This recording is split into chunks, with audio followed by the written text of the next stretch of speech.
Assalamualaikum warahmatullahi wabarakatuh. Salam sejahtera bagi kita semua. Halo, selamat pagi pemirsa. Kembali lagi hadir di hadapan Anda. Dan Fani Patricia pada momen kali ini tidak sendiri, tapi kami juga menghadirkan banyak sekali narasumber yang luar biasa pada momen kali ini. Tentunya dengan tema strategi peningkatan pendapatan daerah dari sisi optimalisasi BMD. Nah pemirsa, pada momen kali ini kembali kita akan berbincang mengenai bagaimana strateginya dalam rangka optimalisasi BMD. Permasalahan peningkatan PAD tentunya melalui pemanfaatan BMD belum dikelola secara optimal saat ini dan masih ditemukannya permasalahan. Di tahun 2024 ini permasalahan yang ditemui seperti pengamanan, pemanfaatan aset yang masih belum baik sehingga banyaknya aset daerah yang tidak tergali potensi pendapatannya. Serta masih adanya potensi kebocoran pendapatan atas pemanfaatan BMD yang tidak masuk ke kas daerah. Untuk itu kita akan membahas selama kurang lebih 25 menit bersama dengan Anda pemirsa. Namun izinkan saya untuk dapat menyapa terlebih dahulu narasumber kita dari paling pojok sebelah kiri saya. Selamat pagi Pak Heri Indrawanto SEMSA selaku Kepala Bidang Aset BPKAD Provinsi Jawa Timur. Pagi. Luar biasa. Gimana kabarnya Pak? Alhamdulillah baik. Luar biasa, terima kasih kehadirannya. Kemudian di samping kanan ada Bapak Yohanes Ristu Nugroho ST selaku Wakil Ketua Komisi C DPRD Provinsi Jawa Timur. Apa kabarnya nih Pak? Baik. Luar biasa, terima kasih kehadirannya. Dan di sebelah saya ada Bapak Fauzan Fuadi SIKOM selaku anggota Komisi C DPRD Provinsi Jawa Timur. Kabarnya Pak hari ini? Alhamdulillah baik. Wow, sepertinya sudah semangat sekali untuk dapat berbincang bersama ya.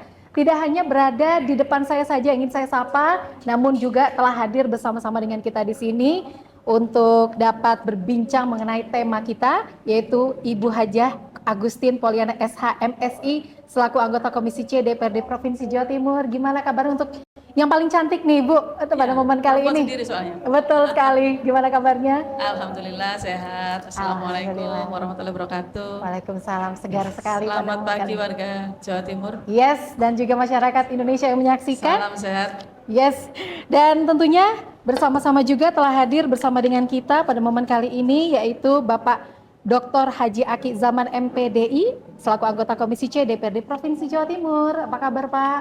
Fresh, sehat. Asik, luar Salam biasa. hangat warga Jawa Timur. Terima kasih. Dan juga bersama dengan kami Bapak Suyatni Priasmoro SHMH atau biasa disebut dengan Kang Suyat.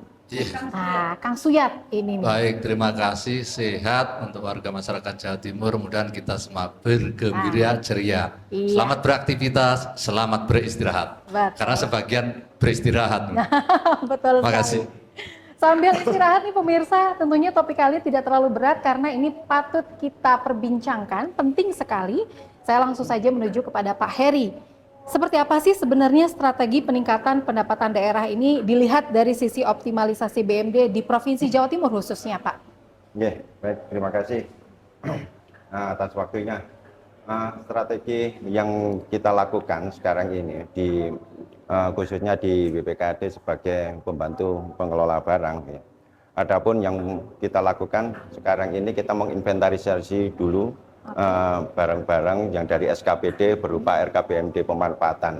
Setelah dari inventaris itu kita masukkan ke dalam kita kaji, terus kita buatkan penyusunan aset potensial, di mana di situ akan kelihatan aset ini berpotensi untuk sebagai apa, contohnya untuk kuliner atau untuk gudang atau sebagainya.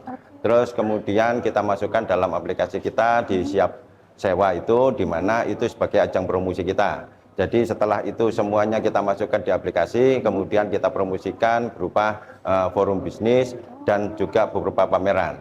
Sehingga nanti ke depannya itu apa aset-aset yang akan kita manfaatkan atau kita optimalisasikan itu bisa diketahui, bisa dipublikasi dan semuanya bisa tahu, intinya gitu. Jadi transparan begitu Pak ya, strategi ini bisa diketahui oleh masyarakat. Nah, saya menuju ke Komisi C DPRD Provinsi Jawa Timur karena tentu erat kaitannya ini sinergi antara Komisi C DPRD Provinsi Jawa Timur dengan BPKAD. Saya langsung menuju ke Pak Ristu. Pak Ristu, sebenarnya bagaimana Komisi C ini melihat pemanfaatan barang milik daerah Provinsi Jawa Timur saat ini? Terima kasih. Jadi BPKAD ini sudah semakin mempunyai langkah yang semakin maju menurut kami. Karena di awal aset kita itu sebenarnya kan memang banyak, ya. Banyak dan menyebar di seluruh wilayah Jawa Timur. Kemudian inventarisasi yang pertama dilakukan itu adalah inventarisasi kaitannya dengan sertifikasi. Jadi legalitas dari aset itu. Dan sekarang saya dengar sudah tahapannya sudah meningkat, tidak hanya inventarisasi untuk disertifikatkan atau legalitasnya jelas, tetapi lebih maju lagi inventarisasi terkait dengan aset kita yang mempunyai nilai ekonomis, nilai strategis. Nah, kemudian langkah selanjutnya adalah promosi. Nah, ini sudah masuk ke langkah-langkah promosi. Ini artinya BPKAD mulai serius untuk menangani kaitannya aset ini. Aset ini memang sepertinya dulunya, kalau sekarang sudah serius, artinya kita sudah memandang bahwa aset ini perlu berdayakan. Kalau dulu kan ya kadang-kadang mensertifikatkan aja kayaknya males kan gitu. Tetapi sekarang sudah mulai dan sudah mulai selangkah lebih maju, sudah mulai dipromosikan, dan ini akan menjadi menarik ketika aset-aset kita itu kemudian mempunyai nilai ekonomis untuk menambah PAD kita. Nah, ini harapan kami Komisi C, dan kami mensupport penuh kawan-kawan di sini. Komisi C ini mensupport penuh langkah yang dilakukan oleh BPKAD. Bahkan tidak hanya sekedar mensupport, tapi justru mengharapkan ya, kepada BPKAD untuk serius kaitannya dengan bagaimana memanfaatkan aset kita yang begitu banyak. Dan itu kalau termanfaatkan ya sebagian lah, itu aja sudah saya pikir akan menambah pemasukan atau PAD kita di Jawa Timur ini. Baik. Bahkan lahan-lahan yang idle aja sekarang sudah mulai digiatkan untuk promosi begitu Pak ya. Ya. Baik, nah ini kita perlu tahu banyak dari berbagai macam sudut pandang. Saya berawal dari Pak Fauzan terlebih dahulu. Melihat pemanfaatan barang milik Provinsi Jawa Timur saat ini, kalau tadi Pak Ristu bilang kan ini sudah mulai giat dipromosikan. Menurut Pak Fauzan sendiri bagaimana? Ya, sudah mulai jalan, tetapi sudah pasti karena hidup ini kan tantangan juga dinamis, Betul. tetap harus nantiasa ditingkatkan. Jadi kalau diskusi, wacana, kajian di lingkungan kita ini kan sudah bertumpuk-tumpuk, hasilnya juga sudah bertumpuk-tumpuk, tinggal bagaimana dengan SDM yang tersedia itu kita cicil pekerjaan yang menumpuk itu agar satu demi satu urusan terselesaikan. Karena kalau bicara identifikasi, urusan barang ini saya kira setiap 2 tahun harus ada buku Indo atau apa, dokumen yang bisa menjadi rujukan barang ini mau diapakan. Kalau aset tadi sudah banyak, aset secara keseluruhan sudah banyak disinggung oleh Pak Ristu soal pemanfaatan, betapa sertifikasi dan segala macam itu menjadi urgent. Tetapi barang katakanlah, barang ini kan tergantung sudut pandang kita. Jadi boleh saya bilang hampir di setiap satuan kerja di lingkungan provinsi ini kan keseluruhan punya aset berarti dengan demikian. Ada barang, karena ada barang di situ. Nah, ini dimanfaatkan untuk kepentingan mobilitas pekerjaan, menunjang pekerjaan itu sampai berapa lama. Kalau kemudian katakanlah jenis kendaraan mobil itu 10 sampai 20 tahun sudah nggak layak pakai gitu ya, maka ini harus diapakan. Nah, ini kan harus konkret solusinya, harus jelas langkah-langkahnya yang diambil, karena tidak serta-merta barang itu dilelang solusinya, tetapi bisa melalui pendekatan-pendekatan lain yang istilahnya supaya ruginya nggak nemen-nemen lah gitu ya. Karena orang itu barang itu kan ada yang statusnya semakin lama dia semakin justru punya nilai jual ya, nilai ekonomi tinggi, apalagi ada historisnya. Jadi mobil pernah dipakai oleh Bu Gubernur, pernah dipakai oleh Pak Heri misalnya.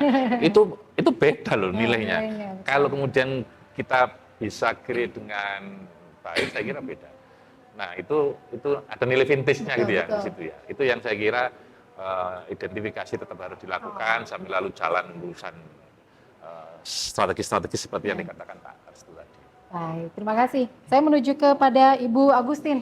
Ibu Agustin, Kalau misalnya kita berbicara mengenai pemanfaatan barang milik daerah, kalau tadi kan Pak Heri berbincang sudah ada strategi dan juga giat yang lebih banyak melalui promo begitu. Kalau menurut pandangan Bu Agustin sendiri bagaimana untuk strategi yang bisa kita lakukan? Ya, jadi memang kan kita bicara aset berarti kan, aset barang milik daerah. Ya. Di mana aset itu kan banyak sekali. Tapi ternyata kan banyak aset-aset yang mangkrak, yang tidak dimanfaatkan. Maka dari itu kalau menurut hemat saya, banyak peluang sebenarnya.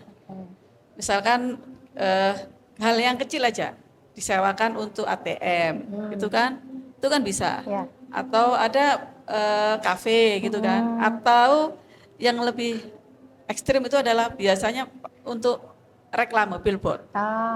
Itu kan bisa. Baik. Atau pihak ketiga yang mungkin dia butuh untuk sarana bisnis dan lain sebagainya, kenapa tidak?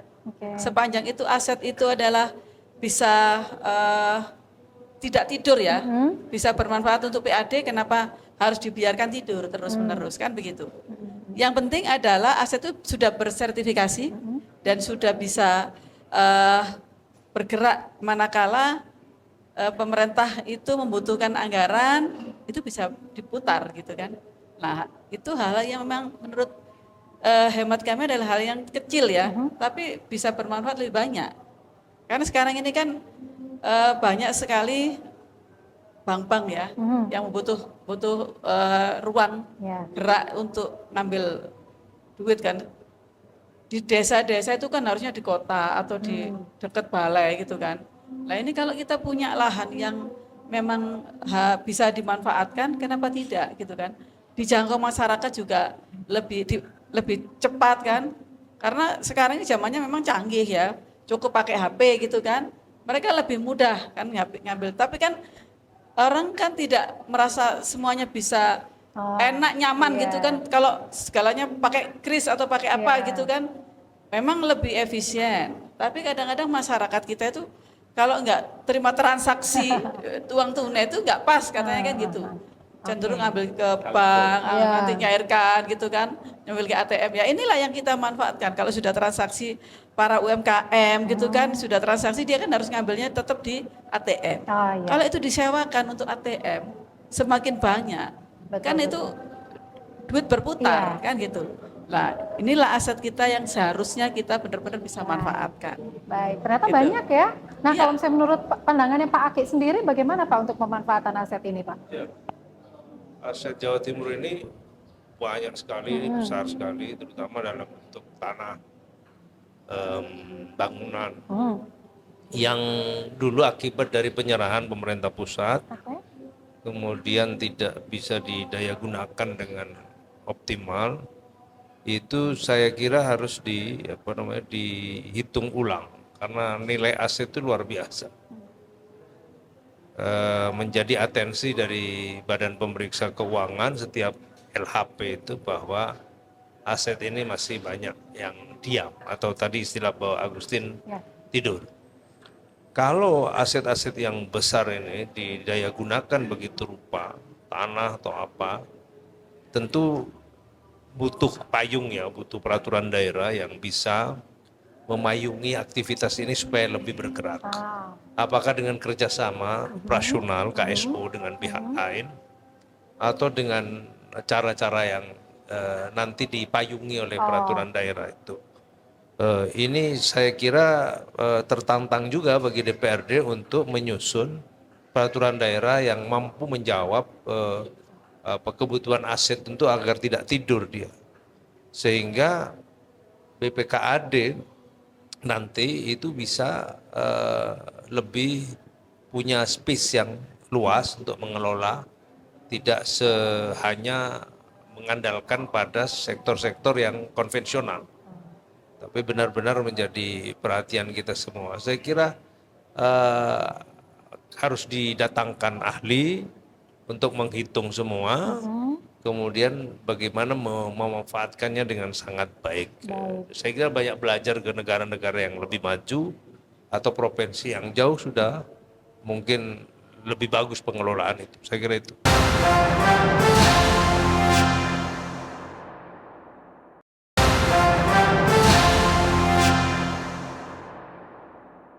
saya menuju ke Kang Suyat nih. Kang Suyat, selama ini kan manfaat dari adanya pengelolaan BMD ini sudah dirasakan masyarakat. Seperti apa kira-kira yang sudah dirasakan masyarakat ini dari pemanfaatan dan pengelolaan BMD ini? Ya, kalau dari sisi pandang sudah dirasakan masyarakat, ya sudah ada mungkin untuk antara lain peternakan atau hal-hal yang sifatnya baru edukasi atau pelayanan kepada masyarakat, tempat wisata dan sebagainya. Tapi dari sisi lain saya merasakan kurang banyak yang dirasakan oleh masyarakat Jawa Timur terhadap aset yang dimilikinya. Dari banyak tempat di pemerintahan yang maju, selalu kita menemukan bahwa mereka bisa menghimpun banyak pendapatan dari aset yang dikelolanya dengan baik. Di sisi lain, semua teman tadi mengakui bahwa aset Jatim ini banyak sekali loh.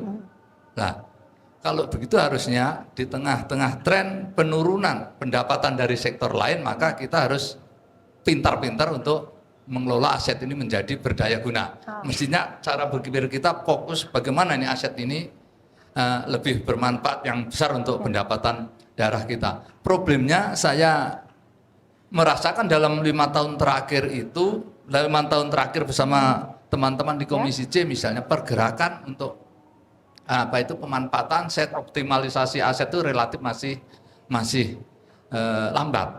Ya sudah ada kemajuan tetapi belum sesuai yang kami harapkan. Barangkali saya sempat berpikir begini, apakah karena BPKAD atau instansi pemerintah ini yang mengelola aset ini, kan mereka lahir bukan dari watak entrepreneur, kan mereka administrator gitu. Barangkali pemerintah Provinsi Jatim segera untuk memikirkan apa perlu semacam membentuk konsultan bisnis semacam kayak gitu yang bisa menganalisis setiap tempat, setiap aset ini. Oh, ini cocok, harusnya begini. Dulu saya juga tidak berpikir di sebuah lereng gunung di kaki Gunung Lawu itu hanya lerengan gitu. Ini aset apa? Tapi begitu ada swasta menawarkan pada Pemprov Jatim, Pemkab Magetan, ayo kita, bolehkah ini kami kelola dan sebagainya. Sekarang jadi tempat yang baik, Sarangsari, contoh kecilnya. Barangkali nanti begitu juga dengan ada konsultan bisnis atau pendamping atau apa yang diseriusi gitu. Pak Won misalnya nih, saya jadi Pak Won, saya punya aset di sana ini, kira-kira apa yang tepat? Tapi kalau kita punya pendamping kan juga enak. Pak Won, saya punya konsep gini. Ini. Barangkali perlu dipikirkan ke sana. Kalau apa yang dilakukan oleh pemerintah Jatim seperti sekarang, saya tidak yakin 10 tahun, 20 tahun lagi ada kemajuan terhadap pengelolaan aset kita. Nah, problemnya juga setiap dinas, institusi kan berbeda juga cara pikirnya sendiri, ini. Nah, bagaimana ini menyatukan visi atau misi untuk meningkatkan pendapatan itu dari sekian banyak dinas, institusi, sekian banyak kepala ini menjadi satu paradigma bahwa aset ini harus berdaya guna. Ini problem besar dan sekaligus tantangan kita bersama. Saya kira itu. Terima kasih. Terima kasih. Baik, saya menuju ke Pak Heri lagi. Kalau tadi kan sudah diinfokan banyak sekali strategi yang sudah dilakukan begitu. Namun tidak lepas dengan kendala. Dari BPKAD sendiri mungkin sampai saat ini di tengah tahun 2024 kendala-kendala apa Pak yang mungkin dialami dan juga yang ada dari strategi yang sudah dilakukan? Baik, terima kasih. Jadi awal mulanya itu kita dengan berlakunya Undang-Undang HKPD yang nanti dimulai di 2025 itu perlu kita antisipasi bersama. Karena dalam hal ini akhirnya BPKAD sendiri itu tidak akan bisa berjalan sendiri. Makanya kita menggandeng semua stakeholder terkait, baik itu dari SKPD sebagai pengguna barang maupun dari bapak-bapak yang dari DPRD gitu. Nah, adapun yang perlu yang kita dari SKPD itu, pertama itu komitmen dari kepala SKPD untuk bisa mengoptimalkan atau pemanfaatan aset ini. Terus yang kedua itu terkait dengan akurasi dan informasi data dari yang melalui RKBMD pemanfaatan gitu loh. Jadi kita bisa tahu semua potensi-potensi yang ada di SKPD. Terus yang ketiga itu kita juga mengingatkan terkait dengan percepatan administrasi apabila ada terkait dengan pemanfaatan, apabila ada yang sudah berminat terkait dengan asetnya yang ada di SKPD itu. Karena Kalau ini semua itu ada komitmen, terus ada dukungan, maka dari itu banyak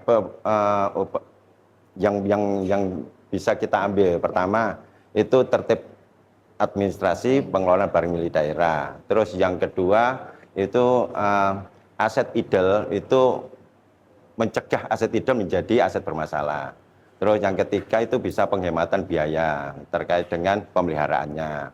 Terus yang keempat otomatis PAD, kita mendapatkan PAD. Terus yang kelima bisa jadi menggerakkan perekonomian pada aset yang sudah dimanfaatkan itu. Intinya di situ. Baik, itu ya. Ya. Baik, karena memang pemirsa kita sudah mengetahui sudut pandang ini serta kendala, berarti kan kita berbicara mengenai apa yang bisa dilakukan begitu ya. Ini harus ada sinergi dan turut membantu nih dari masing-masing stakeholder, khususnya Komisi C DPRD Provinsi Jawa Timur dengan BPKAD. Saya langsung menuju ke Pak Ristu nih. Pak Ristu sebagai closing statement atas pemanfaatan pendapatan daerah dari sisi optimalisasi BMD, apa yang bisa disampaikan tentunya? Silakan. Ya, tentunya kita lebih serius kaitannya bagaimana kita mengelola aset ini agar aset ini betul-betul mempunyai nilai ekonomi sehingga menambah PAD. Kami juga mengapresiasi langkah maju dari BPKAD yang mulai serius, karena tidak hanya Jawa Timur, di kabupaten di daerah-daerah lain pun aset ini kadang-kadang diabaikan. Nah, ketika ada temuan-temuan BPK yang kemudian menjadikan tidak mendapatkan predikat WTP, akhirnya baru kemudian daerah-daerah itu membenahi. Nah, ini artinya ya ini sebetulnya juga peringatan dari BPK ini menjadikan semua daerah termasuk Jawa Timur ini berbenah dan kemudian mulai mengelola aset. Aset ini adalah sumber daya yang tidak bisa dipandang sebelah mata karena ini modal biasanya seperti itu. Dan kita harus belajar dari pengelolaan aset swasta ataupun perorangan. Kalau misalnya saya itu punya aset sepetak sedikit aja, pasti akan saya manfaatkan secara maksimal. Tetapi pemerintah provinsi yang punya aset yang luar biasa ini, ya mungkin sebagian besar belum termanfaatkan dengan baik. Memang yang sudah termanfaatkan secara baik ya untuk perkantoran, untuk pelayanan dan sebagainya. Tetapi di luar itu banyak aset kita yang kemudian ya nggak termanfaatkan. Kita punya banyak tapi tidak termanfaatkan. Bahkan yang sekarang menjadi diserahkan kepada BUMD kita pun itu sebagian besar juga tidak dimanfaatkan. Nah ini kan eman sekali, mubadir. Oleh karena itu kami mendorong kepada pemerintah Provinsi Jawa Timur untuk betul memandang aset ini sesuatu yang penting dan sampai pada tujuan kita nanti aset ini juga akan mendapatkan nilai tambah secara ekonomi. Nah, langkah-langkah yang sudah dilakukan ini sudah menurut kami sudah on the track. Ya. Sekarang mulai inventarisasi aset yang potensial, kemudian info-info yang akurat terkait dengan aset kita dari SKPD sudah mulai dilakukan. Dan tentunya ini memerlukan juga support anggaran. Nah, selama ini mungkin dari aset ini kurang begitu atau dipandang sebelah mata. Aset itu, tetapi ini penting.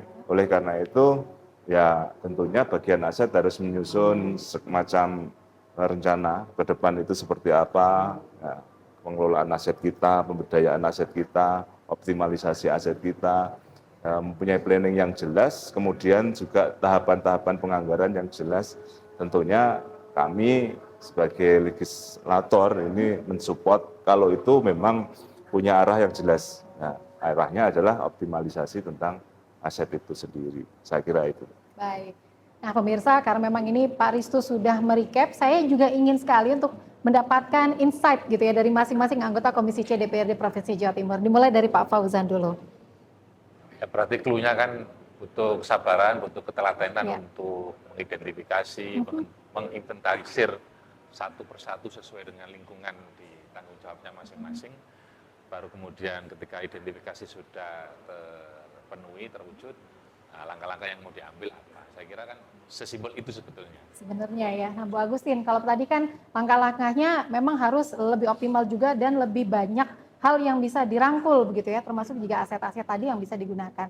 Namun singkat, padat dan jelas, insight apa yang bisa lebih dilakukan lagi begitu terkait dengan aset demi menunjang PAD ini? Mengoptimalkan semua aset dan segera mungkin disertifikasi sehingga layak untuk segera mendapatkan potensi pendapatan di situ. Baik, nah Pak Aki, kalau tadi kan Bu Agustin berbincang mengoptimalkan dan segera mensertifikasi. Kalau menurut Pak Aki sendiri Ya, bagaimana? posisi pengelola aset itu dinaikkan kapasitasnya, jadi kapasitas lembaganya, jangan hanya sekelas bagian atau apa, supaya dia fokus untuk mengelola aset yang begitu besar dan dia punya efek keuntungan yang bermakna bagi pemerintah Jawa Timur. Karena nanti kalau aparaturnya tetap seperti sekarang ini posisinya, itu tidak kurang memadai dengan begitu banyak dan luas cakupan tanggung jawabnya. Jadi itu dinaikkan apakah menjadi sekelas apa di atasnya yang sekarang, sehingga punya aparatur yang cukup banyak dan aparatur itu harus terpilih. Jadi terpilih dari orang-orang yang memang punya wawasan ketajaman entrepreneur yang luar biasa. Saya kira itu. Baik, berarti harus punya yang kompatibel begitu ya dan akuntabel ya. Kalau menurut Kang Suyat bagaimana nih? Aset dikelompokkan setidaknya dua. Satu yang fungsinya itu untuk pelayanan kepada masyarakat. Ya. Contohnya ada aset untuk miara susu sapi. Ya. Nah, dia edukasi kepada pelajar misalnya. Itu pelayanan. Baik. Mungkin terlalu tinggi kita berharap PAD Ya. ke itu tidak tepat. Oke. Karena kan mau untuk pelayanan pendidikan. Kedua, aset yang kira-kira bernilai ekonomi tinggi. Oke. Dari dua itu tadi perlu optimalisasi dan kebutuhan yang sekarang ini penangannya tidak sekadar bagaimana orang berjalan kaki, tapi sudah saatnya sambil lari dan melompat. Kira-kira itu. Terima kasih. Baik, terima kasih banyak. Nah pemirsa, ini meskipun singkat pertemuan kita, namun apa yang telah kita perbincangkan ini sangat matang sekali begitu ya, apa yang harus dilakukan terkait dengan strategi peningkatan pendapatan daerah dari sisi optimalisasi BMD. Ternyata banyak poin-poin yang harus kita tingkatkan dan harus kita lebih jeli teliti untuk tentunya mendapatkan PAD daerah. Terima kasih banyak, saya haturkan kepada seluruh narasumber yang telah hadir, yaitu ada Pak Heri dari BPKAD, kemudian juga Pak Risus selaku Wakil Ketua Komisi C DPRD Provinsi Jawa Timur, Pak Fauzan, Ibu Agustin, Pak Aki, dan Kang Suyat yang sudah hadir. Kita akan bertemu lagi pada episode berikutnya, tentunya persembahan dari BPKAD Provinsi Jawa Timur. Saya harus akhiri pada momen pertemuan kali ini. Sekali lagi dengan semangat dan jargon kebanggaan Jawa Timur. Salam optimis, Jatim bangkit, Jatim bangkit, terus melaju. Sampai jumpa, saya Fani Patricia pamit undur diri. Wassalamualaikum warahmatullahi wabarakatuh.